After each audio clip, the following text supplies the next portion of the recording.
कुठं आलं रे बा आम्ही इतक्या लोकांमध्ये, आणि हा इतका टेस्टी टेस्टी जेवण कुठला आहे? मी आणि माझी पूर्ण फॅमिली जेवण करण्यासाठी कुठं आलो? तर पोट्टिओ हे असं मधातून समजणार नाही, तर चला मी तुम्हाला ब्लॉग मध्ये सांगतो. तर का म्हणताय मग पोट्टिओ, कशी आहे? तर सर्वांना आधी मनापासून धन्यवाद, कारण तुमच्या भावाचे जवळपास फॉलोवर 2000 होऊनच राहिले. तुमच्या भावाला तुम्ही फॉलो नसेल केले तर पटपट फॉलो करून टाका. पोट्टिओ, आज माझ्या फॅमिलीचा प्लॅन बनला होता की बाहेर जेवण करायला जायचं. मग काय तुमच्या भावाने पटपट मस्तपैकी तयारी केली. पूर्ण 1 महिन्यानंतर आपल्या हंटरची हातात चाबी पकडली आणि खूप दिवसानंतर आपल्या हंटरला चालू करू. मला तर एकदम भारी फील व्हायला लागला. तुम्हाला तर माहिती आहे, पोरांचा जीव म्हटलं की त्याची बाईकच असते. इतना सुकून.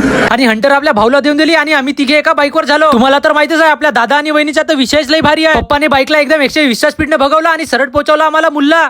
अच्छा, मग काय आम्ही सर्व पोहोचलो मुलच्या एका फेमस फॅमिली रेस्टॉरंट मध्ये, आणि हा आहे आपल्या मुलच्या एकमेव famous Shri Sai family garden restaurant. आणि हा रेस्टॉरंट दिसायला पण खूप सुंदर आणि इथलं वातावरण पण खूप शांत आहे. आणि हो, नक्की एकदा तुम्ही फॅमिली सोबत या सुंदरशा रेस्टॉरंटला व्हिजिट करा. मग काय आम्ही सर्व मिळून या सुंदरशा रेस्टॉरंटच्या आतमध्ये जायला निघालो. आतमध्ये पाय ठेवताच बघितलं की रेस्टॉरंट मध्ये जेवण करण्यासाठी खूपच लोकांची गर्दी दिसली, आणि तिथल्या स्टाफनी आम्हाला बसण्यासाठी स्पेशल जागा अरेंज करून दिला. तुमच्या भावाने स्टार्टअप मध्ये चिली चिकन आणि फिश फ्राय ऑर्डर केला. तुम्हाला तर माहिती पडतो, तुमच्या भावाला तर भूक सहन होत नाही, म्हणून सर्वात आधी आपली पेटपूजा करायला भिडलो. आणि खरंच इथला टेस्ट तर खूपच सुंदर आहे. मी तर फक्त स्टार्टअपच खात होतो, आणि इकडे तर माझ्या फॅमिलीने तर सरळ जेवणावरच भर दिला होता. हे क्या मेरे साथ तो धोका हुआ है. बाबा रे बाबा रे बाबा, अरे देवा देवा देवा.